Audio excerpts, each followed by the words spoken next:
दोस्तों, यह कहानी है एकलव्य की, जिसकी गुरु भक्ति और त्याग ने इतिहास में अमर स्थान बनाया। यह कहानी हमें सिखाती है कि सच्ची निष्ठा और समर्पण से हर बाधा को पार किया जा सकता है। आइए सुनते हैं एकलव्य की प्रेरणादायक कथा, जो त्याग, तपस्या और अदम्य साहस का प्रतीक है। दोस्तों, द्रोणाचार्य के आश्रम में राजकुमारों की शिक्षा का समय था। अर्जुन, दुर्योधन और अन्य कुरु पांडव राजकुमार अपने धनुर्विद्या कौशल से प्रसिद्ध हो रहे थे। इसी समय वन में एक साधारण लेकिन अद्भुत बालक एकलव्य अपने गुरु भक्ति और तपस्या के बल पर इतिहास रचने वाला था। घने जंगल के भीतर एक छोटा सा गांव बसा था, जहां निषाद राज हिरण्यधनु का परिवार रहता था। उनका पुत्र एकलव्य एक तेजस्वी और उत्साही बालक था। बचपन से ही एकलव्य को धनुष बाण चलाने का शौक था। जंगल में शिकार करते समय उसने अपनी आंखों से कई बार देखा था कि कैसे एक कुशल धनुर्धर हर तीर को सही निशाने पर मारता है।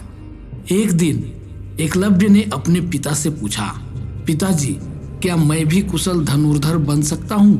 पिता ने मुस्कुराते हुए कहा, बेटा, इच्छा शक्ति और मेहनत से कुछ भी संभव है, लेकिन अगर तुम्हें सर्वश्रेष्ठ बनना है तो तुम्हें एक महान गुरु की आवश्यकता होगी।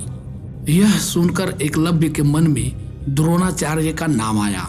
वह जानते थे द्रोणाचार्य हस्तिनापुर के राजकुमारों को धनुर्विद्या सिखा रहे थे। उनकी प्रसिद्धि इतनी थी कि पूरे आर्यवर्त में उनकी शिक्षा की चर्चा होती थी।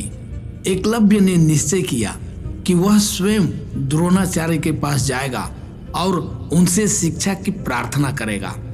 उसने पिता से अनुमति ली और राजमहल की ओर चल पड़ा।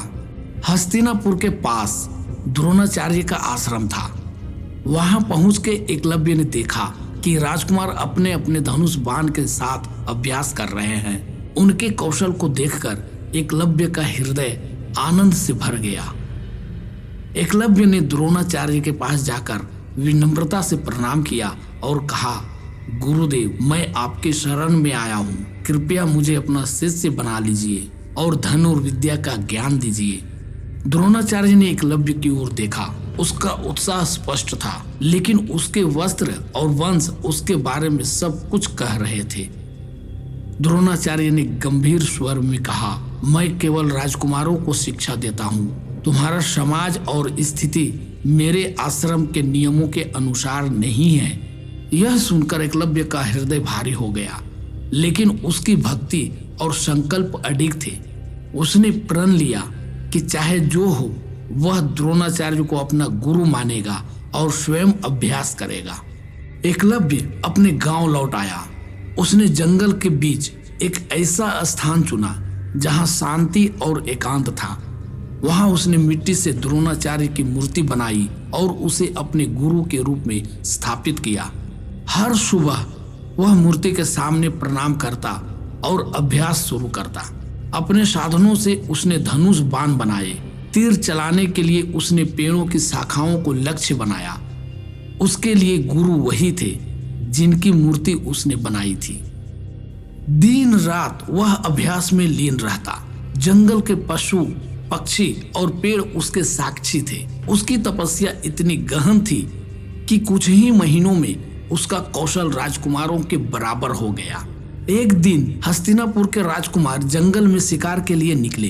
अर्जुन, जो खुद को द्रोणाचार्य का सर्वश्रेष्ठ शिष्य मानते थे, उन्होंने अचानक देखा कि एक कुत्ते का मुंह तीरों से भरा हुआ है, लेकिन उसे चोट नहीं पहुंची है।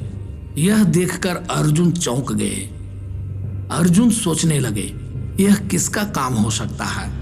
ऐसा अद्भुत कौशल तो गुरुजी ने मुझे भी नहीं सिखाया। उन्होंने तुरंत द्रोणाचार्य को बुलाया और उन्हें यह बात बताई। द्रोणाचार्य ने कुत्ते को देखा और कहा, जिसने यह काम किया है वह निस्संदेह एक महान धनुर्धर है। हमें यह देखना होगा कि वह कौन है। द्रोणाचार्य और राजकुमार उस दिशा में गए जहां से तीर चलाए गए थे। वहां उन्होंने एकलव्य को देखा। वह धनुष बाण लिए अभ्यास कर रहा था। उसके निशाने अचूक थे। द्रोणाचार्य ने उसे बुलाया और पूछा, बालक तुम कौन हो और यह कौशल कहाँ से सीखा? एकलव्य ने विनम्रता से उत्तर दिया, गुरुदेव, मैं निषाद राज का पुत्र एकलव्य हूँ। मैंने आपकी मूर्ति को अपना गुरु मानकर तपस्या और अभ्यास के माध्यम से यह कौशल प्राप्त किया है। यह सुनकर द्रोणाचार्य के मन में गर्व और चिंता का मिश्रण हुआ। गर्व इस बात का कि उनका नाम एक शिष्य के लिए प्रेरणा बना, और चिंता इस बात की कि अर्जुन से किया गया वादा खतरे में पड़ सकता है। द्रोणाचार्य ने अर्जुन से वादा किया था कि वह उन्हें संसार का सर्वश्रेष्ठ धनुर्धर बनाएंगे। एकलव्य का कौशल इस वादे के लिए चुनौती बन सकता था। द्रोणाचार्य ने एकलव्य से कहा, यदि तुमने मुझे अपना गुरु माना है तो तुम्हें गुरु दक्षिणा देनी होगी। एकलव्य ने सिर झुकाकर कहा, गुरुदेव, जो भी आप मांगेंगे मैं अर्पित करूंगा। द्रोणाचार्य ने कठोर स्वर में कहा, मुझे तुम्हारा दायां अंगूठा चाहिए। यह सुनकर सभी राजकुमार हैरान रह गए। अर्जुन की आंखों में राहत थी, लेकिन एकलव्य के चेहरे पर कोई शिकायत या दुख नहीं था। एकलव्य ने बिना किसी प्रश्न या विलंब के अपने धनुष को नीचे रखा। उसने एक तेज चाकू उठाया और अपना दायां अंगूठा काटकर गुरु द्रोणाचार्य के चरणों में अर्पित कर दिया। उसके चेहरे पर दर्द की रेखा थी, लेकिन उसकी आंखों में संतोष और श्रद्धा झलक रही थी। उसने कहा, गुरुदेव, आज मैं अपने धर्म का पालन कर सका। मेरे लिए यही सबसे बड़ा सौभाग्य है। द्रोणाचार्य ने उसके त्याग को देखा और मन ही मन उसकी भक्ति को सराहा। हालांकि एकलव्य ने अपना अंगूठा खो दिया था, लेकिन उसने धनुर्विद्या का अभ्यास कभी नहीं छोड़ा। उसने बाएं हाथ और अन्य अंगुलियों से तीर चलाने का तरीका सीखा। एकलव्य की कथा आज भी त्याग, निष्ठा और समर्पण का प्रतीक है।